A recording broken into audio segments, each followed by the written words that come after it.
Welcome to Roots and Branches of Lehi, the podcast where we get to know the faces, stories, and lives that make up our community. I'm Ryan Harding, and I started this podcast as a way for us all to connect with the people we live alongside. Growing up in a small town, I learned that connections go beyond blood. They're built through shared experiences, friendships, and the moments we celebrate together. Each week, we'll sit down with someone new from Lehi to share their unique story, their passions, and what they love most about living here. So whether you've been here for years or just arrived, join us as we deepen our roots and reach out to our branches one story at a time. Welcome, Jean Hatch, to Roots and Branches of Lehi. Thank you. Yeah, excited to have you on the show here. Well, it's an honor to be asked. Yeah, good. I'm glad it's an honor.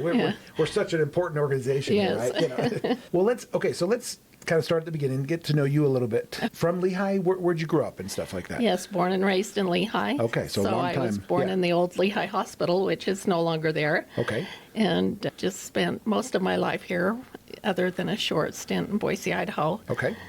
And until I graduated from high school and moved to St. George to go to school. But then we moved back here when we got married. Okay. Did you meet your husband down in St. George then? Yes. Okay, you did. Okay. Yes. Okay, that's awesome.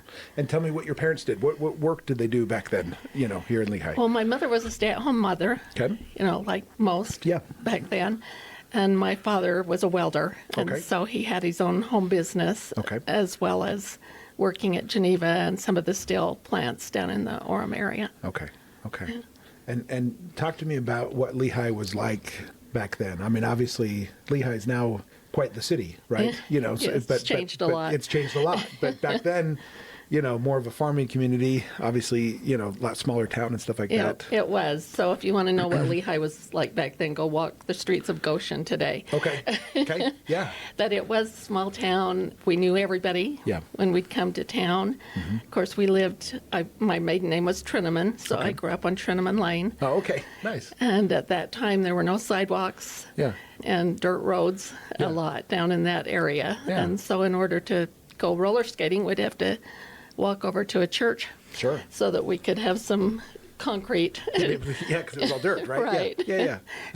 My three brothers were all active in sports, and my dad was a coach, especially with Pony League. And so we did a lot of watching baseball games and spent a lot of time down at Vets Park because he coached and my mother was the scorekeeper.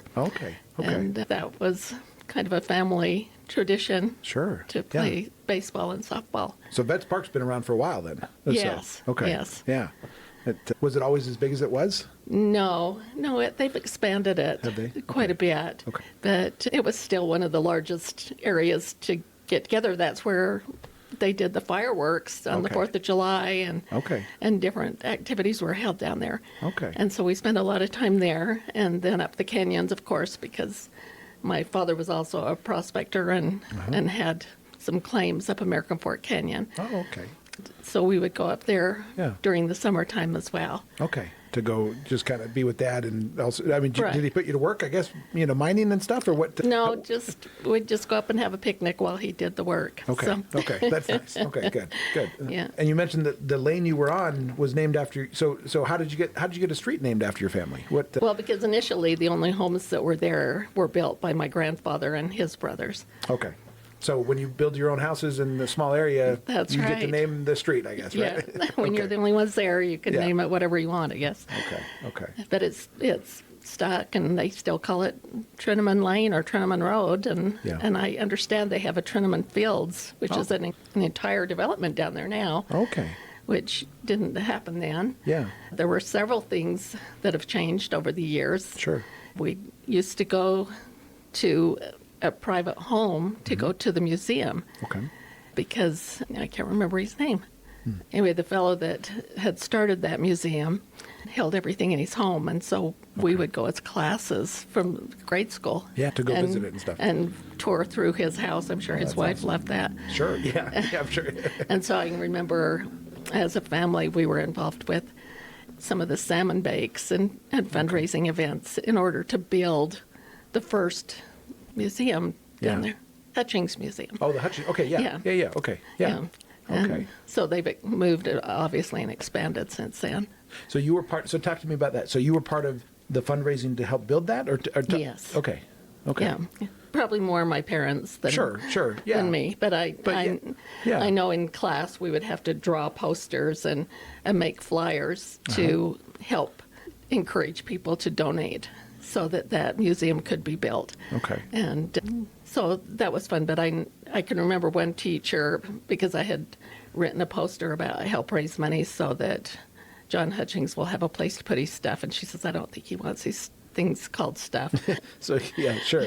Well, what was his role then, I guess, before the museum? I don't know much about, I guess, that museum. So do you know what his role was, I guess? Like why did he have so much stuff, I guess, Yeah, he just started collecting. He would find things in caves and up the canyon. A lot of the things that he had were the rocks and minerals and different types of things. And, the arrowheads and whatnot. So he was kind of an explorer and loved to just collect things. Sure.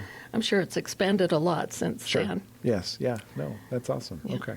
Well, okay. So yeah, long time of history of Lehi here and stuff like that. What did your parents, how, like grandparents too and stuff like that, since pioneers days, or kind of thing, or how long? Yes. Yeah. Okay. Yeah, my grandparents and, like I said, my grandfather and two of his brothers built the first homes there on that road. Okay. And then my great grandfather had immigrated from England. Okay. And came to Lehi. And and then ever since. Okay, that's awesome. So any other memories from kind of early Lehi, from your childhood, or things that stand out, I guess, is just as far as things worth noting, I guess. Yeah. Of course, we had the two theaters at the time, because we had the Royal down on State Street and then the one on Main Street as well at the time. So we used to go to the movies all the time. Yeah. And that was always a little tricky because we would walk. Sure. Most of us would walk to the movies. Sure. And I can remember if we went to a real scary movie, walking home would get real scary. Sure.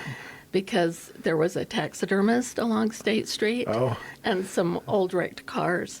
And so walking past the taxidermy and the old wrecked cars was a little scary at times for, well, you can imagine 12, 13 years old. Yeah, the fear button comes on, and wrecked cars and taxidermy, those are prime targets for, kind of fear, right? That's right. So yeah, I remember one of the scariest shows we ever saw was Hush, Hush, Sweet Charlotte.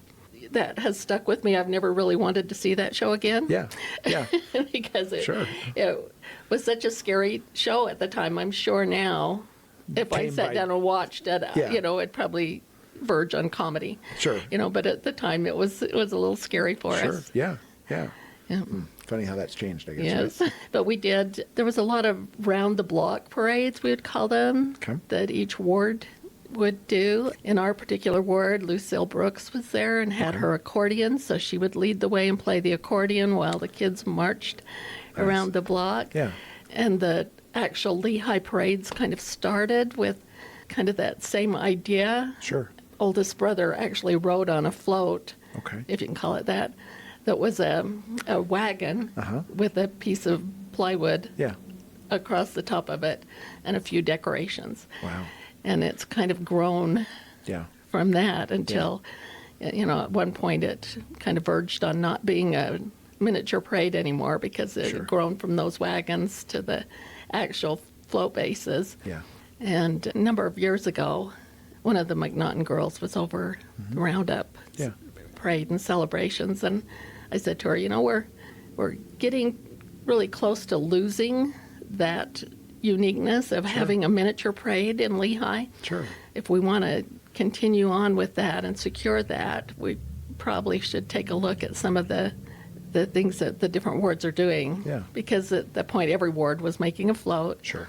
If it was a wealthy ward, the bigger the float. Sure. Yeah, makes sense. And so she says, well, come on the committee. Yeah. And we'll put you in charge of that. Okay. And so that's when we set a standard of how big the float could be, dimensions, how tall, and how much they could spend on it, so that everybody was kind of on an equal playing field, and was able to win those coveted awards for best float for the year. Oh, that's great. Yeah. And so when did that change? When did that take place? Oh, now you're asking a hard question. Roughly. Had to be like late 80s, maybe. Okay, so it's been that way for a long time and stuff like that. So let's talk about your community involvement and stuff like that. So, Okay. so obviously you care deeply about the community. You've been here a long time, born and raised. Talk to me about some of the things that you've done. From what I understand, you were on Lehi Arts Council, and then also on the. Go ahead and talk to me about that first. I guess let's start there. All right. I was going to say first, I started on the Miss Lehi Okay, committee. well, let's start there then. If that's what you started, yeah. Go ahead. Yeah. Because that was, when I was young and, Yeah. and newly married. Sure, And, yeah. And my sister had been Miss Lehi during the late 60s, and they asked her to chair the Miss Lehi committee, and she asked me to come on and help her with that. Yeah. And so we worked together on that 1 year, and then she moved away. Okay. And so I continued with that for a couple of more years. Yeah. And then after that, just here and there, I worked as a committee member with several other Miss Lehi chairs, doing different things, whether it's, fundraising and trying to raise scholarship dollars, or helping the girls with interview skills, helping them select talent numbers that would showcase them the very best. Yeah. And so I was kind of involved in and out with that until the point that they switched leadership with the Miss Utah organization. Okay. And David Hawes took over on the Miss Utah board, and several of us, me included, came on as committee members for him. Okay. And I can't remember, he did it for 3 or 4 years. And then a woman named Lynn Smith stepped in. And then when she stepped down, she only did it for a year. Then my friend Renita said, let's take over and do it ourselves. And so between Renita Revel and Bonnie Evans and I, we kind of became it sounds a little sacrilegious, but we became the godhead of the pageant for I like it. a number of years. Sure. Yeah. And worked together on that Yeah. for several years. And then when Nita's husband started having some serious health issues, she felt that she needed to step down. And I stayed another few years just to make sure that when we handed it over to a new batch of people that you had that it was base and stuff. that it was secure, and we had good financial status for the pageant to hand over to somebody else. Yeah. And so why is Miss Lehi important, I guess? Why do we have that organization? What things did you learn from being a part of that for so long? Well, it's a huge tradition, because the girls then go to Miss Utah and then potentially go to Miss America. Yeah. And it's evolved over the years too, because it changed from being just, a pageant with swimsuit and evening gown and talent. They added talent later because that wasn't part of the initial thing. Yeah. Then they rotated in other aspects of it with scholarship, where the girls can earn a lot of scholarship money, and some of them pay their own way through college with the money that they get through the pageant system. And then they've also incorporated more of a service project, or they call it a CSI now platform, where they find something that they're really passionate about. Yeah. And it can be anything from heart health to, when my daughter was Miss Lehi, her platform was legacies and building bridges between generations. Oh, I love that. Yeah. And so she was able to do the ribbon cutting for the Legacy Center. Yeah. And we helped her gather all the photographs of every Miss Lehi that we'd had. Okay. And started putting those on the wall at the Legacy Center. Oh, okay. And so that's, my husband and I have tried to continue that and put the pictures up each time the girls come. But it makes a difference to the community as well. It used to be the girl, got crowned and she rode on the float and waved at everybody. Yeah.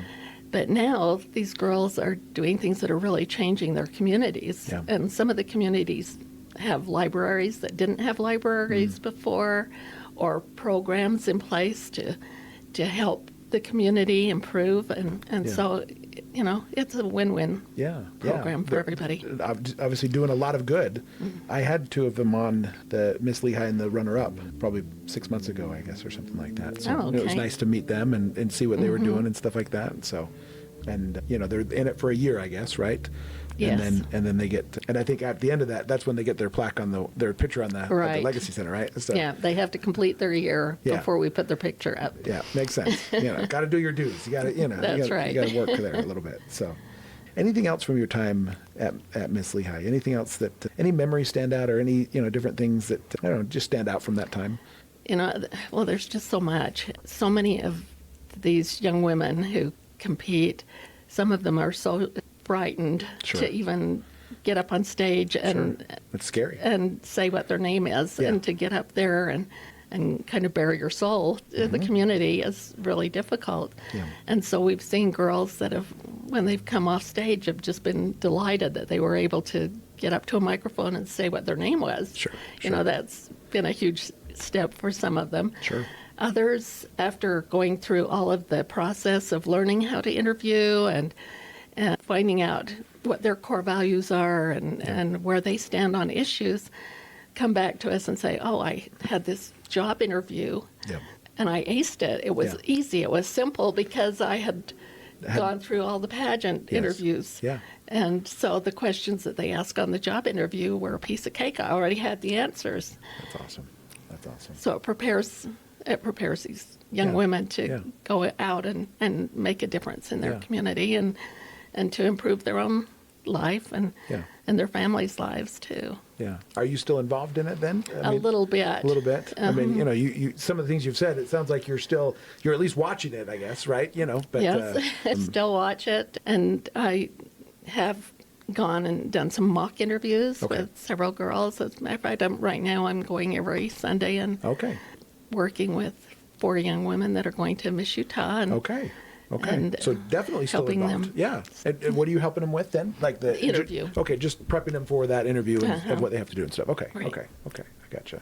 And you mentioned your daughter was Miss Lehi then too? Yes. Okay. How cool was that then for you to be? Were you at the time in the organization, or did you? No, because we couldn't be. Yeah, I was going to say there'd probably be a little conflict of interest there, I guess, right? Yeah. Okay. So, but how did that make you feel to have your daughter participate in something that you'd been a part of? I mean, and do you think her desire came from watching you in it, and that's where she was like, hey, I think I could do that? And I think it did a little bit because we'd gone to Miss Lehi every year and watched that, and she had seen neighbor girls compete and and win, and so it was something that she and her friends wanted to do as well. Sure.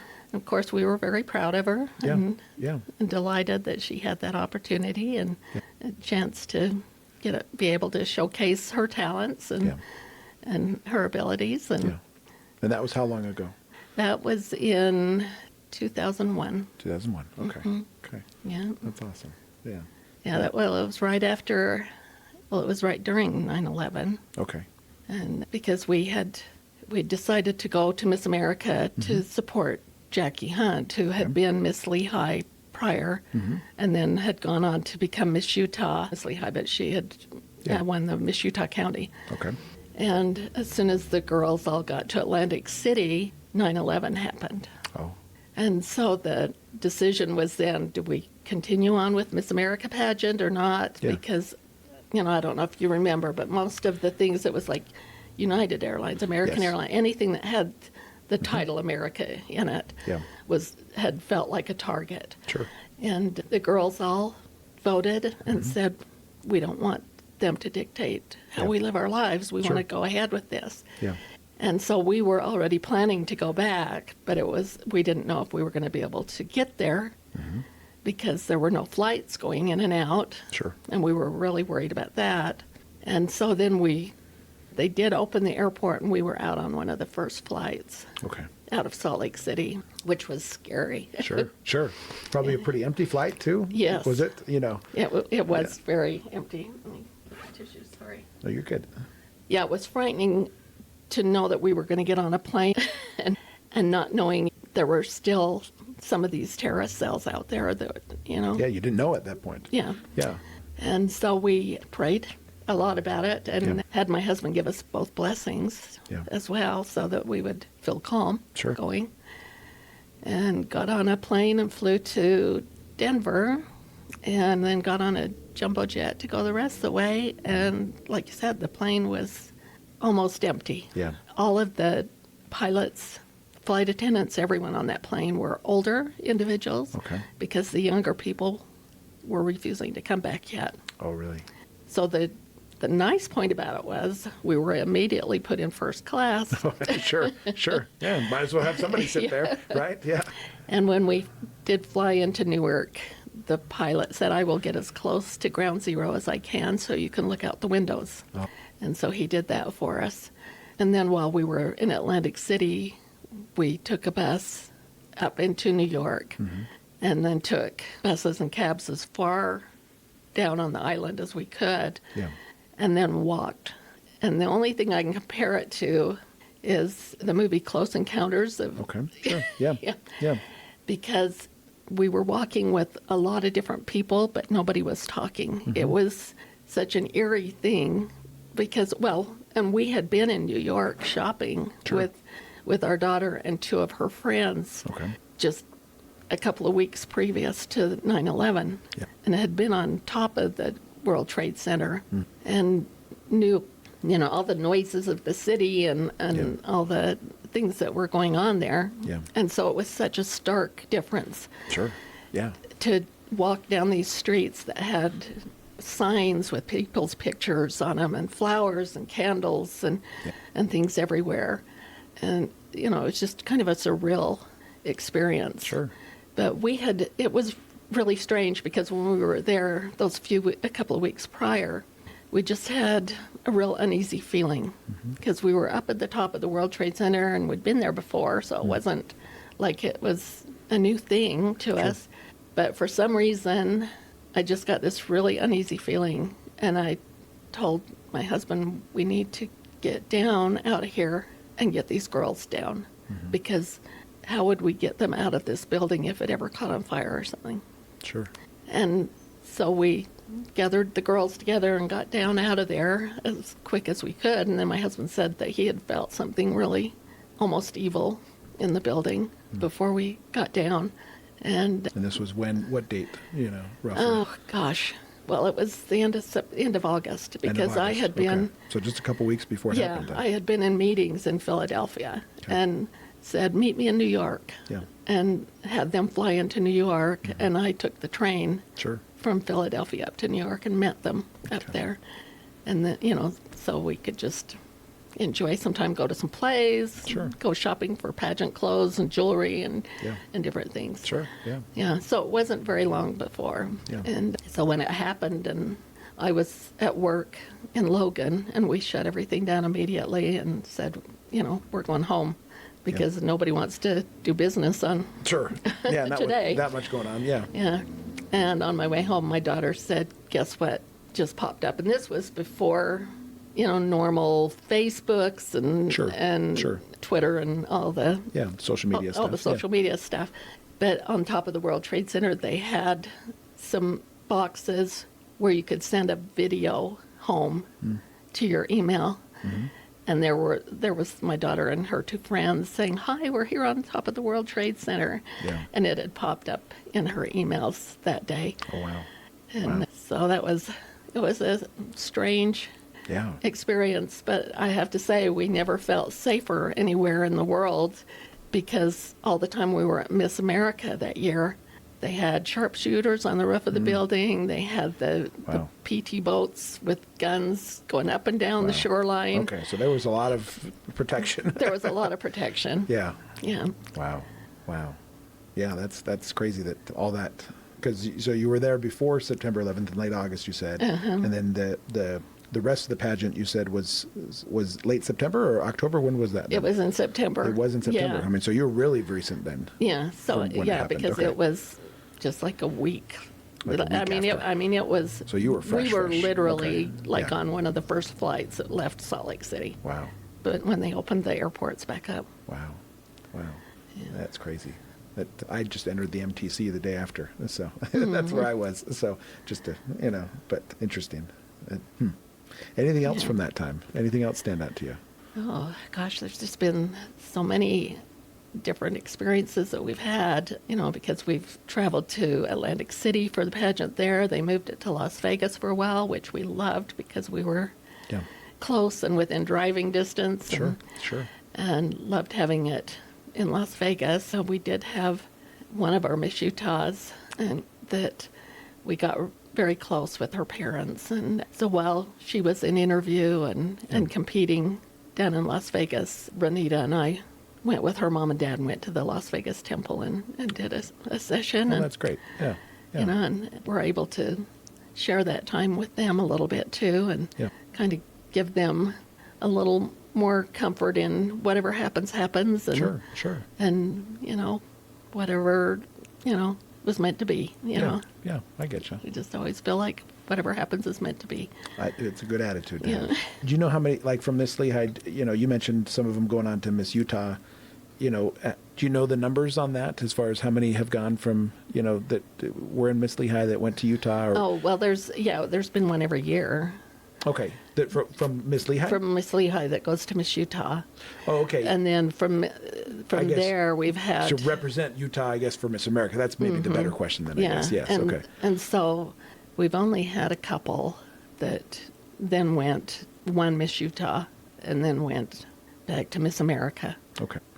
So pretty cool, though, you know, to have it, you know. Yeah, because a lot of cities haven't had any. Yes, exactly, yeah, that's awesome. So you were also on the Lehi Arts Council then? Yes. Okay, talk to me about that then. Okay. And what is the Arts Council? I guess, you know, start with that, I guess, right? You know. Well, I started when Glenn Smith was over the Arts Council. Okay. And at the time, they had just vacated the old Hutchings Museum. And I think Jan Shelton was the one that initially, you know, talked the city into letting the Arts Council have that building. Sure.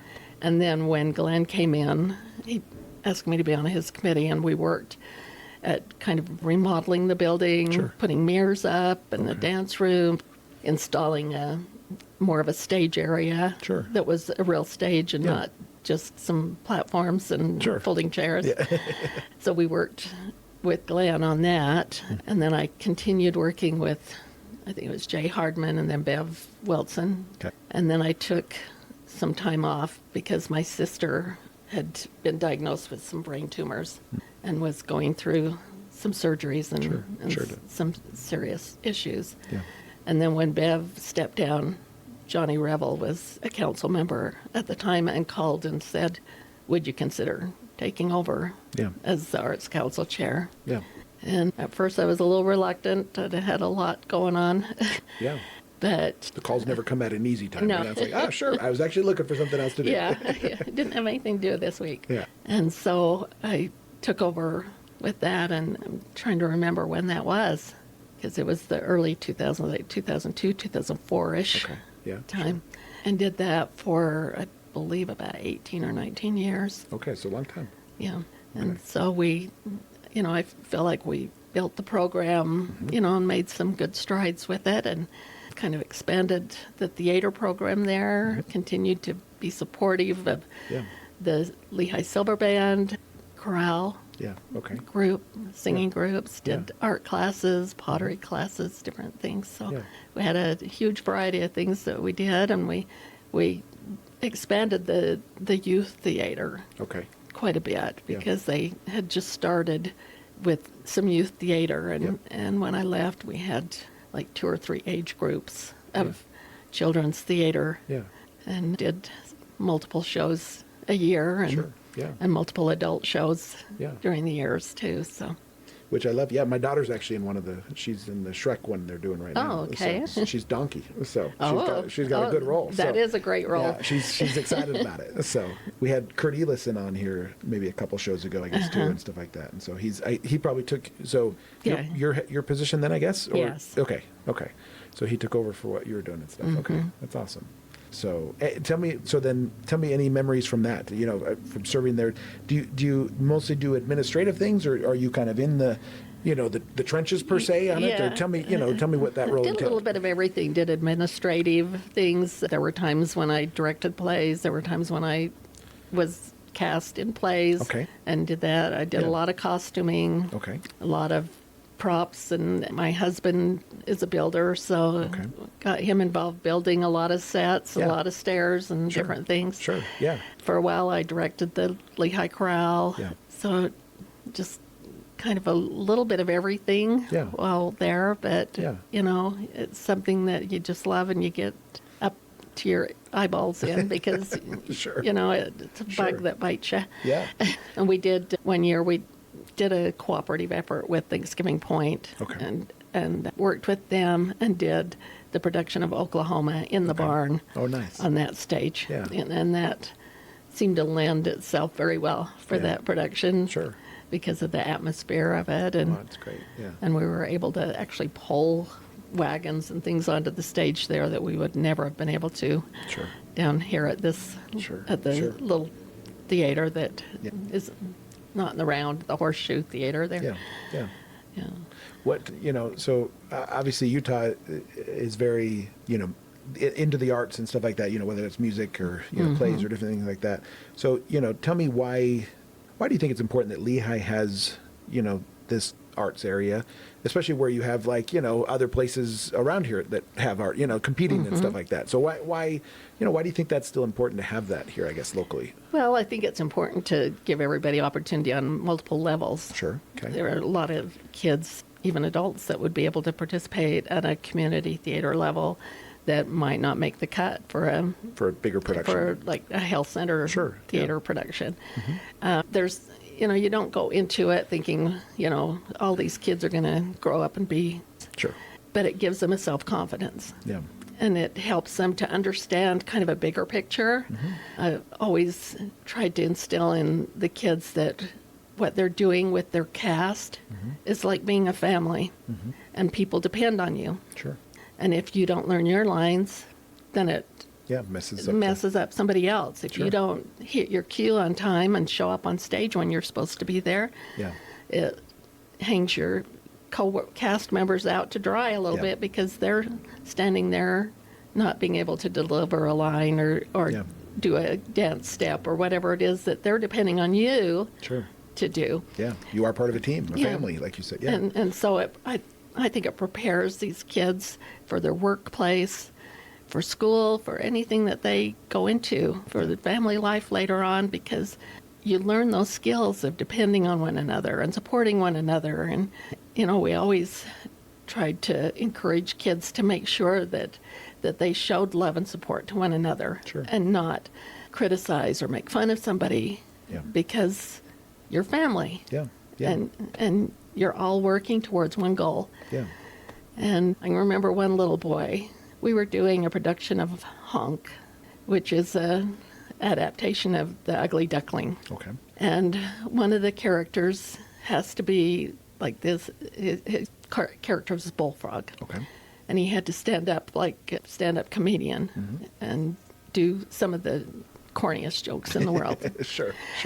And he was not getting it. He could not understand because he said, these are not funny. Sure. Yeah. This is stupid. Yeah. And just wasn't buying into it. Yeah. And I said, trust me, if you will do this like I've asked you to do it, the audience will love what you're doing. Yeah. And he's like, no, these are stupid. They're not funny. It doesn't make any sense. So I said, okay, we'll just try this. Yeah. And the opening night, bless his heart, Kurt Edison's father, Jerry Elison, who's been involved with theater for a long time in Orem, was in the audience. And as soon as that kid said his very first one-liner, he almost fell on the floor laughing. And you could hear him laughing through the whole building. And it was like a light switch turned on in this little boy's of, I'm funny. Yeah. People like what I'm doing. Yeah. I can do this. Yeah. And from then on, he loved his role and really delivered his lines and delivered those one-liner jokes as if he loved them as much as Jerry Elison loved them. Yes. I love that. And good job, Jerry, for laughing, I guess, right? For, making that kid, feel important and feel, We always need somebody like Jerry in the audience to... But, the parents in this community are so wonderful, too, because I've yet to go to a production, even with the 5-6-year-old kids, that those parents aren't cheering and clapping and giving these kids standing ovations, and encouraging them. Sure. And, I think that just helps them to do better, feel better about themselves, understand more who they are, and what the role is that they play when they go to school and anywhere else in life. It just helps them feel more part of community and gives them a base of friends that they might not have had before as well. Yeah, which again is one of the great things about a lot of these organizations, and I think a lot of times we think of, just academics and sports, right? Mm-hmm. Those are probably the two obvious ones, right? But there's so many more areas that we can, have these experiences. Again, to your point, it's the same reason with sports. I'm under no illusions that any of my kids are going to be professional, NBA players or NFL or anything like that. Mm-hmm. But it does give them that confidence, right? When they're doing those things and stuff like that. And to your point, same thing with the arts, with being in a play, and that's a very good reason for having some of these things locally, because to your point, only so many can participate at the Hale Center, That's right. And not every child is going to excel in sports. Yes, exactly. And I know sports gets a huge amount of attention and funding. Yeah. But there are those that need the one. There are those that like both too. Yes. I've got grandkids that have done both, and one that was in children's theater with me, but then he also played goalkeeper on a college level. Yeah. Okay. There you go. Yeah. So he's done both and loved both. Yeah. And it gives you kind of more of a well-rounded life and an appreciation for the arts. I think sometimes we kind of lose that a little bit. Of course. Yeah. Where, people have lost an appreciation and a love of the arts, and kind of an appreciation of what's acceptable and what's not acceptable and things. I was talking to one of the young women that was going on to Miss Utah about what a difference it is now culturally, because when I was younger, we didn't go to restaurants like we do now. Sure. It was a special occasion. Treat. Yes. And we dressed up to go. Sure. Okay. Yeah. And now we go to restaurants and there are people there in pajama bottoms. Sure. Exactly. All the time. Yes. And so style and success and knowing the appropriate time and place for things plays a big role in people's lives as well. Yeah. I agree. Yeah. Anything else from the Lehi Arts time? Anything else? Any other things you want to bring up from that? So there were so many. It's really hard to pinpoint down. One of the things that we did with the Lehi crowd, tried to do a really nice Christmas. Sure. Production? Well, not even production, just like concert songs. Okay. And we would take the group up to Temple Square when it was still open and doing Christmas singing. And that really set the tone for Christmas time for a lot of people. Yeah. Because, you get so caught up in all the buying gifts and decorating your house and all of that side of Christmas. And so being able to then put all this music together and go and have an opportunity to really step back and say this is what it's all about. Yeah. And share that music. Those were great opportunities as well.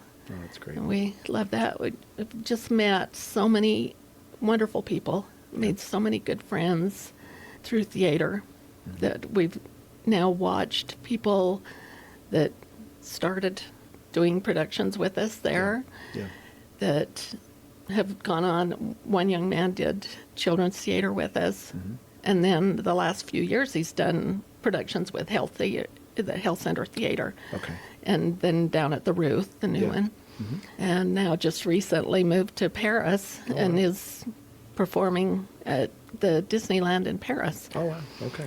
And so, it's fun to see them progress and move on. Yeah. A number of years ago, this is back in the late 70s, maybe early 80s, a couple of friends and I started a children's singing group that were kids 5 to 12 years old. Yeah. We traveled all over, 3 or 4 counties with these kids performing, and especially at Christmas time again. Yeah. But watching where some of them have gone, we had one young man, a little boy at the time, that started singing with us and learned that he loved singing so much that then he graduated from BYU and the law department there, and they asked him to sing at the graduation at law school. Yeah. And he now is in the Las Vegas area as an attorney down there. Yeah. But he's been singing with the Gladys Knight group down there. He's released a CD. Oh, wow. That's awesome. With music that, so you know. And his roots were in Lehi. Yeah, it started right here. That's awesome. That's awesome. I love that. And again, a good reason that why we have these programs and stuff. Well, moving, on to just, I guess Lehi in general, obviously there's a lot of growth here that's taken place and stuff like that.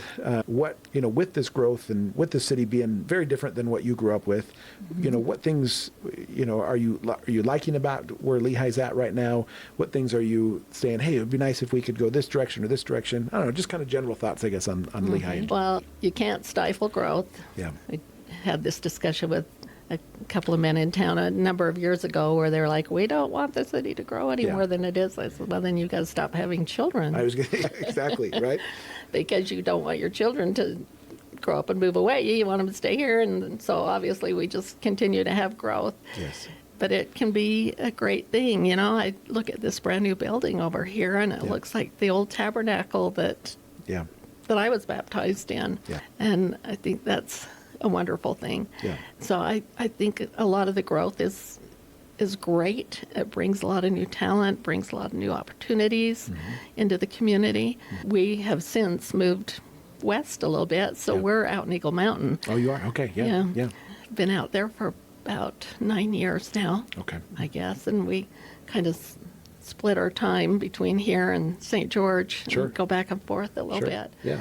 But we still love to come to Lehi for Roundup and parades and different things that are still near and dear to us, although it's harder to find a spot on the parade route to put up a lawn chair anymore. Yes, it is. Several days early, it looks like. So, Well, it's good you're able to come back and, be part of your roots and stuff. And so, Yeah, well, Lehi will always be a very special place in my heart. And even my husband, he's not from Lehi. He's from Vernal, but area longer than he was in Vernal. Yeah, I was going to say, because did you raised your family here? Yes. Basically? Yeah, okay, Yeah, so we were for a long time. And so. Raised all our kids here. We were here when they built Meadow Elementary. Okay. And I think I was like the second or third PTA president at Meadow. Okay. Third. That's where my kids went. Okay. Good school. And I attended Segalilly. Okay. And that's where my kids had started, was Segalilly. Okay. And then all my kids graduated from Lehi High School because obviously we didn't have Skyridge at that point. Sure, yeah. But, makes sense. But now we've had grandkids graduate from Lehi and grandkids graduate from Skyridge and Westlake and Cedar Valley. So we're expanding. So a lot of your kids have just stayed here then, just kind of northern Utah County and stuff. And so, that's great. I love that. Yeah, we just have the one daughter in St. George, and she loves the warmth. It's warmer down there. Yeah, I get it. We like to go to St. George ourselves. And it gives us a place to go visit. I was going to say, that. You're probably not sad about that, right? Because it's fun to go visit her, especially when it's colder up here. Although this winter, it's been kind of warm. Yeah, it hasn't been bad. No, it hasn't been bad. And now grandkids seem to be dispersing even further out, so it's hard to keep everybody under the little hand wing like we used to. Sure. I remember growing up, our cousins were close by. They were our best friends. Yeah. And so we were with family all the time, because if we weren't at home with cousins, then we were at a cousin's house and spent so much time with them. And now it's a lot harder for kids to really have that relationship. Yeah. Which makes sense. Yeah. Well, so speaking of grandkids, and really we'll open this up to, all of Lehi's grandkids, I guess, here. Okay. But, we'll let you be grandma for a moment for everybody. But tell me, what advice would you give, to those grandkids, from a community standpoint, as far as, obviously you were very involved in different things and stuff like that. Any advice you would give to those children, that are starting to become of adult age and starting to live in a community and different things like that? What advice would you give them? And let's say they're in Eagle Mountain, right? And they don't, there's no heritage here. It's a new city, right? So, or they're, somewhere else. It doesn't really matter. But, what advice would you give to those young ones? Okay, so advice. I mean, I think tradition and roots are very important, but I think the most important thing I could say to them is find something that you love and figure out a way to incorporate that in your life, whether you make a living at it or whatever. Make sure that what you're doing is something that you love to do. Yeah. Be willing to put in the work, because there's a lot of things that people aren't willing to put the hours and time and effort into, and anything that's really worthwhile sometimes can be very frustrating. Sure. And I mean, even having a family, they can be your greatest joy and your greatest heartache. Sure. So, you have to be willing to not give up on things and really work hard. And then I think the third element to this is, once you've decided what it is you want to do and where you want to go, is surround yourself with cheerleaders. Surround yourself with people that are like-minded, that will encourage you and help you to pursue those goals and dreams that you have. Yeah. I know they say that you become what you're around, and so if you hang out with people that are overweight, you usually become over. So obviously I'm hanging out with the wrong people there.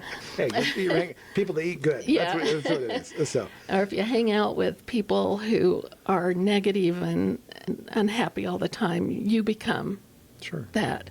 If you hang out with people who are excited about life and positive about things, you become that same person. Yeah. And so it's so important to have friends and family and spouse and whatever that share those same goals and want you to achieve things. Sure. And aren't selfish in it, you're spending too much time there or doing something that I don't enjoy, Sure. I love that. And to your point, if you said loving the work, loving what you're doing, if you don't love it, it is a lot harder, right? Because everything does take a lot of work, and so you're then willing to put in the work. Yes, exactly. And so if you love what you're doing, it's not going to be. I mean, it's still work, but it's things you enjoy doing, and so it's it's a little easier to do and stuff. But because the funny thing is, we still get together with people that we went to college with. Sure. It's funny because we were in program bureau there, and that was kind of a life-changing experience for a lot of us. And so when someone passes away, which happens quite frequently anymore, we get together and we sing the old songs that we sang at college, and are still have a passion and love for one another. And I can't remember where I'm going with this, but I'm going to have one of those those senior moments. Those I guess, senior right? moments. But we found that most here's where I was going. Most of us aren't even, well, none of us are working anymore, but didn't work in the field that we majored in. Yeah. A lot of us were going to school for different things, and life kind of led us a different direction, which is okay, because we found something that was fulfilling and that we loved doing.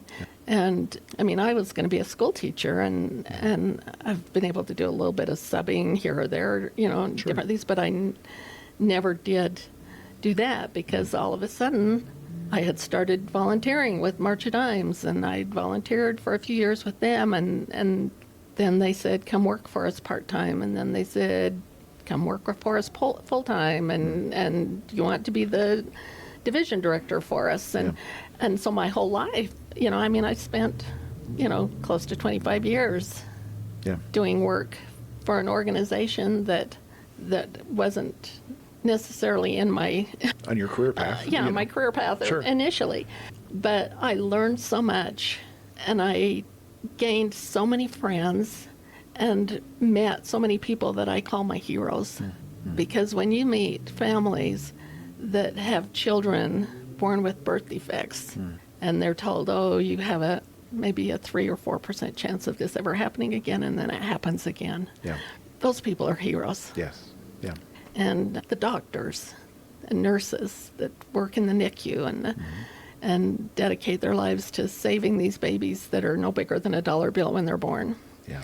Those are my heroes, and so I can honestly say, even though my life kind of took some turns and things that I didn't see coming, everywhere I've gone, I've been able to meet people and become associated with people that really have touched my heart, have changed my attitude about things, have have changed my opinion on things, and that I can truly say, I just look up to them so much for the things that they've endured or accomplished or gone through in their lives. Yeah. Sounds like life's working on you. Yeah. It's doing a good job. It's making a great person out of you, right? So this has been great. I appreciate you coming on and thank you. Talking to me for a little bit here. Is there anything we didn't cover or anything else that you wanted to talk about before we kind of conclude here? Gosh, I don't know. I just give a shout out to my kids. They're great. I think I've got 5 wonderful human beings that I don't know that I had anything to do with I'm sure they would disagree, but okay, yeah. But, we just feel grateful that we've got family that support one another and love one another, and they've supported me through all kinds of things. Sure. When I was with March of Dimes, they were there stuffing envelopes, counting money, helping to run walkathons, helping to do all these special events, telethons, phonathons. Same thing with Miss Lehi, Miss Utah, especially with Miss Utah, because then I've had daughters that have come along and been on the Miss Utah board with me and helped. Oh, that's great. Yeah. And my one daughter was, one of the chairs for Miss Lehi for a while too, and so, they've just pitched right in and helped, and even, even the ones that have married into the family have culture, I guess, quickly realized that when they marry in, they marry the responsibilities that come with it too. Love it. And so we've had, son-in-laws that have been heavily involved with the theater and pageant and helping with, all of the little pet projects that we come up with. Yeah, So. Good. Sounds like you have a great family. So we think so. Yeah. We think they're pretty great. That's good.